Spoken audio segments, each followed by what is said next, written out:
Divinely Driven Results live show here today, where we are tackling a lot of the different ideas and mindsets that can help you to succeed in business as a Christian women entrepreneur. So here's the thing. Have you ever heard of that concept of making God the CEO of your business? I want to challenge that a little bit here today. So are you feeling frustrated, overwhelmed, and trying to do everything in your business and you just feel like you are just taking on way too much? Or maybe you are giving away everything over to God and not really taking care of it for yourself, right? There's this example of like this balance that we need to make sure that we are getting with God and ourselves. And sometimes we can go too extreme. And that's why it's really important to watch this concept of making God your CEO. Good morning. When I first heard this idea of God being the CEO of your business, I fell in love. In fact, if you look on my YouTube channel from maybe 3 years back, I did this video all about how to make God the CEO of your business. But after examining this phrase and really getting to know a lot of amazing women entrepreneurs in the Christian space, I've found that we might be using that in maybe the way that it wasn't meant to be intended. So this could be a little controversial today, but I hope you'll follow me on where this is going to go. And if you are watching live, I want you to say hi. I want you to say good morning, whatever that looks like for you. And if you're watching as a replay, #replay. All right, let's examine what it means to make God your CEO and learn an incredible tool on how to partner with him instead and learning the difference between the two. So join us for this live video here where we are going to determine how making God the CEO of your business may actually be hurting you, learn a better title to give God, and implement a powerful tool to take the stress from the parts of your business that you can't control to being able to really focus on the things that you can. Hi. All right. Many people have been saying lately that God is their CEO. And while I love the idea, excuse me, it sounds really good, right? I think sometimes we take it a bit too far. And as a good friend said to me earlier, God becomes the CEO, which is Chief Everything Officer. Now, we step down to kind of his role as like his secretary sometimes. Yeah, I love this. It says, this is definitely a controversial topic because I have a shirt that says God is my CEO. So this is good. Yeah, exactly. And not to say that get rid of your shirt because it's an awful idea, right? I really do love the idea, but we really want to just make sure that our mindset is in the right place. So if God is the Chief Everything Officer and we step down as the role of secretary, then we lose that partnership with God. And when that happens, we put all of our trust and our hope that he will do the work and that we forget about our part, right? I once met this person who just loved the law of attraction. I mean, like the whole room was covered in all these vision boards and there was just attracting like crazy, right? That was the whole idea behind what this person was doing. And he said, okay, he put it out on Facebook. He's like, I'm going to get a $10,000 check tomorrow in the mail. And I was like, that's kind of a tall claim, especially because I know that he's unemployed. And so I asked him, I said, well, what are you doing to create the check? And he's like, oh, that's not how it works. You just wish it upon yourself. And I'm like, oh, buddy, you're a little off there. And that's what can happen sometimes when we put all of our hope and our trust that God's going to do everything, right? But it's a partnership.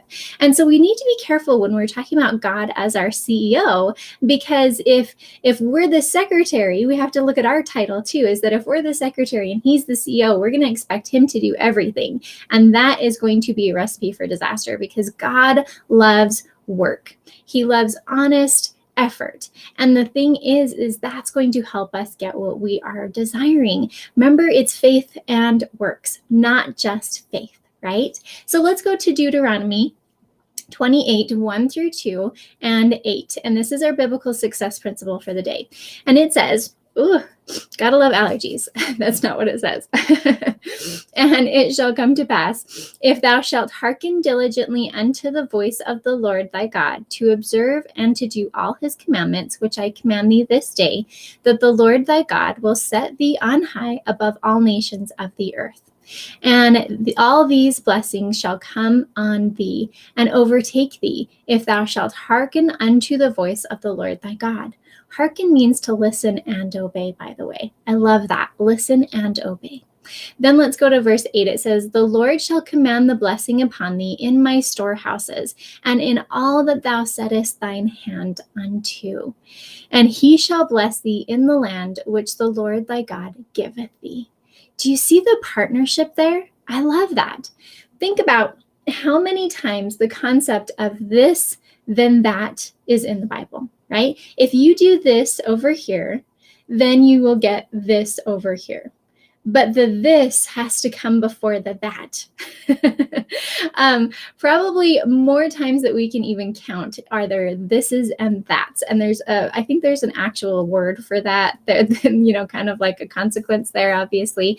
But that's because it needs to be that partnership. There needs to be a this before there can be a that, right? There needs to be work before there can be a blessing. There needs to be a trial of our faith before there can be a blessing. That's why it's faith and works. So that scripture doesn't just say, and God will bless you regardless of what you do. And if it did, then we wouldn't learn the lessons that we're meant to learn, right? So when I started studying this topic about, CEO versus partnership, I had to ask myself, in what ways, and I would ask you to ask yourself this question too, in what ways am I making God the CEO of my business? In what ways am I relying 100% on him to provide the success that I desire? Or the opposite, in what ways have I actually demoted God to my secretary? Interesting question, huh? Now, instead of putting all of the ownership on God for your success, or not allowing him to even play a role in your business, let's find some middle ground here. And that's why I teach how to partner with God. And think about this as you would a business partnership. If you are going to go into business with a partner, you want to have clear boundaries. You want to have clear responsibilities, right? That's equal sharing of ideas. That's each bringing something unique and valuable to the table. And God's got that in spades. He has got so much that he brings to the table. And if we allow him, there's something I teach called brainstorming with God. And that is bringing equal sharing of ideas to the table. And each responsible for the success of the company. Do you feel like God is a partnership, a partner in your business? Does he gain that success and help to gain that success in your company? Or are we laying it all on God for the success of the company, right?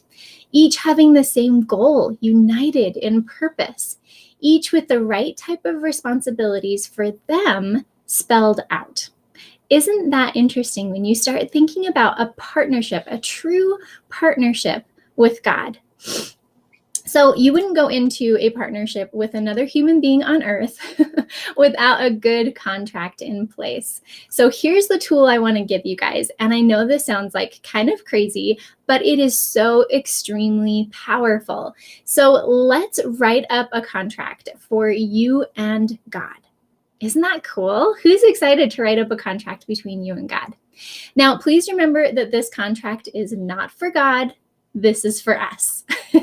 That phrase and that commandment from Jesus Christ where he says, come follow me, that's not for him. That's for us. All of those commandments, all of the guidance that he gives us, that is for us. Yeah, so mind-provoking. I love that, partnering with him. Yeah, exactly. Okay, so let's talk about this contract here for just a second, because what should your responsibilities be in your contract, right? And I'll just give you some of the ones I've thought of, but this is going to be between you and your partner, God.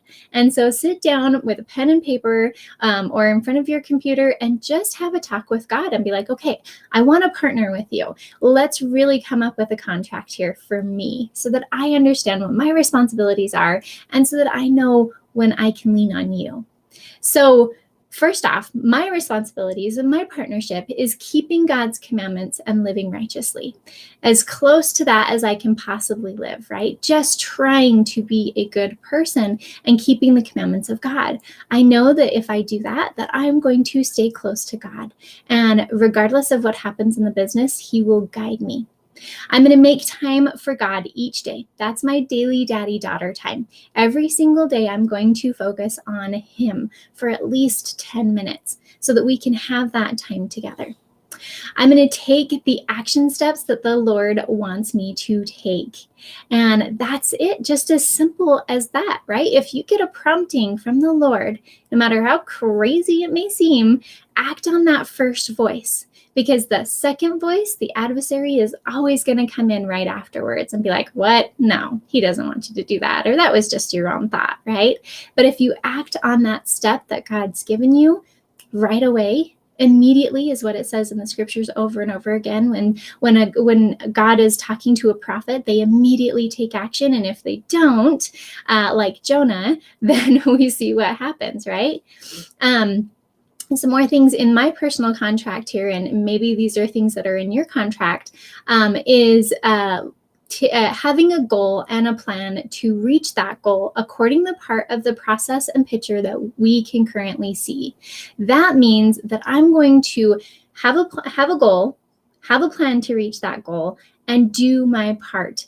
Do my income producing spiritual producing activities. That's what I teach, IPAs and SPAs, income producing activities, because I know that if I do these income producing activities in my business, then generally that will lead to the result that I'm wanting to accomplish. So that's my part. I'm going to take the action.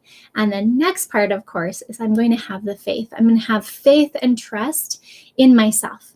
I'm going to have faith and trust in God to fulfill the responsibilities of this contract. And that I'm going to have faith that God's plan is what I'm following.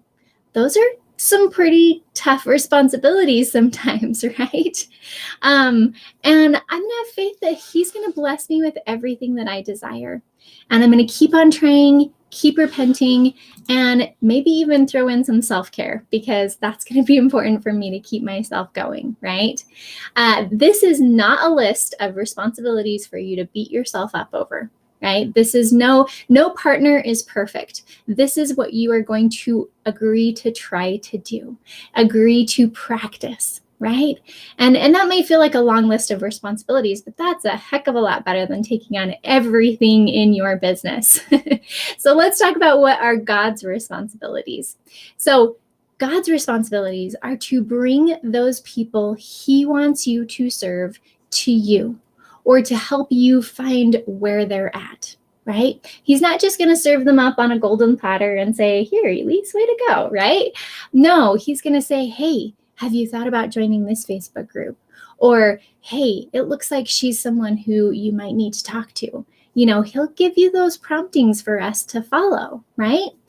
He will strengthen and comfort you when you need it, or really almost when we don't need it, right? I love Isaiah 41:10, and it says, fear thou not, for I am with thee. So God already told us He's going to be with us. Be not dismayed or troubled, right? For I am thy God.